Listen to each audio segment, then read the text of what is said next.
ಕೇಳಿಸ್ತಿದ್ಯಾ? ಹಾಂ, thank you. Well, ಖುಷಿ ಆಗ್ತದೆ ಇವತ್ತು.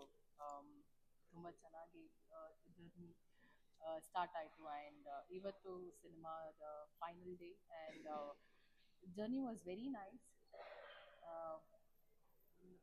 ಸ್ವಿಟ್ಜರ್ಲ್ಯಾಂಡಲ್ಲಿ ಶೂಟ್ ಮಾಡಿರುವಂಥದ್ದು, ಹಾಗೆ ಶಿಡ್ಲಘಟ್ಟ ಅಲ್ಲಿ ಕೂಡ ಶೂಟ್ ಮಾಡಿದ್ದೇವೆ ನಾವು. ಆ್ಯಂಡ್ ಬ್ಯಾಂಗ್ಳೂರ್ ಔಟ್ಸ್ಕರ್ಟ್ಸ್, ಬ್ಯಾಂಗ್ಳೂರ್ ಸಿಟಿಲಿ ಎಲ್ಲ ಕಡೆ ಶೂಟ್ ಮಾಡಿರುವಂಥದ್ದು ಒಂದು ಸಿನಿಮಾ.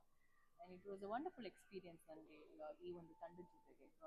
ಫಸ್ಟ್ ಟೈಮ್ ನಾನು ಎಲ್ಲರ ಜೊತೆನೂ ಕೆಲಸ ಮಾಡ್ತಿದ್ದೆ. ಅಂದರೆ ಲೈಕ್ ಸತ್ಯ ಸರ್ ಒಟ್ಟಿಗೆ ಆಲ್ರೆಡಿ ಕೆಲಸ ಮಾಡಿದೆ ನಾನು. ಕಿಟ್ಟಿಯವರಾಗಿರ್ಬೋದು, ನಾಕ್ಷಿಕಲ್ ಸರ್ ಆಗಿರ್ಬೋದು, ಸರ್ ಅವರ ಮೊದಲನೇ ಪ್ರೊಡಕ್ಷನ್ ಕಂಪ್ನಿಲಿ ಕೆಲಸ ಮಾಡ್ತಿರೋದು. ಆ್ಯಂಡ್ ಮಾಸ್ಟರ್ ಜೊತೆನೂ ಫಸ್ಟ್ ಟೈಮ್ ಕೆಲಸ.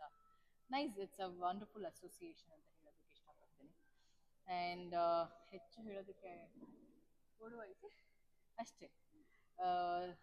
ಸಿನಿಮಾ ನೋಡಿಲ್ಲ, ಇನ್ನೇನು ನಾನು ಡಬ್ಬಿಂಗ್ ಸ್ಟಾರ್ಟ್ ಮಾಡಬೇಕು.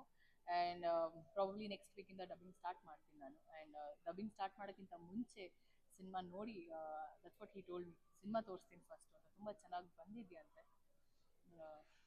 ಐ ಹೋಪ್ ಚೆನ್ನಾಗಾಗತ್ತೆ ಈ ಸಿನಿಮಾ. ಚೆನ್ನಾಗಾಗಲಿ ಅಂತ ನಾನು ಪ್ರಾರ್ಥನೆ ಮಾಡ್ತೀನಿ. Thank you.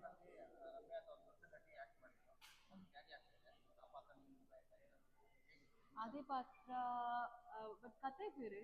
ಅಫ್ಕೋರ್ಸ್ ಟೈಟಲ್ ಸೇಮೇ ಇರ್ಬೋದು, ಬಟ್ ಅದೇ ಅದೇ ಹೇಳ್ನಲ್ಲ, ಕತೆನೇ ಬೇರೆ.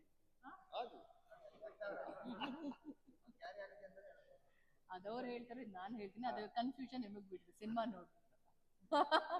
No, it was very nice. In fact ನಾನು ಪಾರ್ಟ್ 1 ನೋಡಿದ್ದೀನಿ. ನಾನು ತುಂಬ ಇಷ್ಟ ಆಗಿರುವಂಥ ಸಿನಿಮಾ ಸಂಜು ಎಚ್ ಗೀತ. ಇನ್ಫ್ಯಾಕ್ಟ್ ಈ ಶೂಟಿಂಗ್ ಮಾಡಬೇಕಾದ್ರೆ ನಾನು ಆ ಸಿನಿಮಾ ಹಾಡುಗಳನ್ನೆಲ್ಲ ನಾವು ವಿ ಯೂಸ್ ಟು ಸೇಯಿಂಗ್, ನಾನು ಹಾಡ್ತಿದ್ದೆ. ಆ್ಯಂಡ್ ಆ ಬ್ಯೂಟಿ ನೀವೇನು ಕೇಳಿದ್ರಿ ಅಲ್ಲ, ಅದು ನಾನು ಯಾಕೆ ನಗ್ತಿದೆ ಅಂದರೆ, ಪ್ರತಿ ಬಾರಿ ಶಾರ್ಟ್ ತುಂಬ ಚೆನ್ನಾಗಾದಾಗೆಲ್ಲ ಅವರು ಆ ಮಾತು ಹೇಳ್ತಾರೆ, ಡೈರೆಕ್ಟರ್ ಸರ್ ನಾಗಶೇಖರ್ ಅವರು, ಬ್ಯೂಡೆ ಅಂತ. ಹಾಂ, ಅದವ್ರದ್ದು dialogue. And Sanju I love you ಅದು ಕೂಡ ಕ್ಯಾರಿ ಆಗಿದೆ ಈ ಸಿನಿಮಾದಲ್ಲಿ.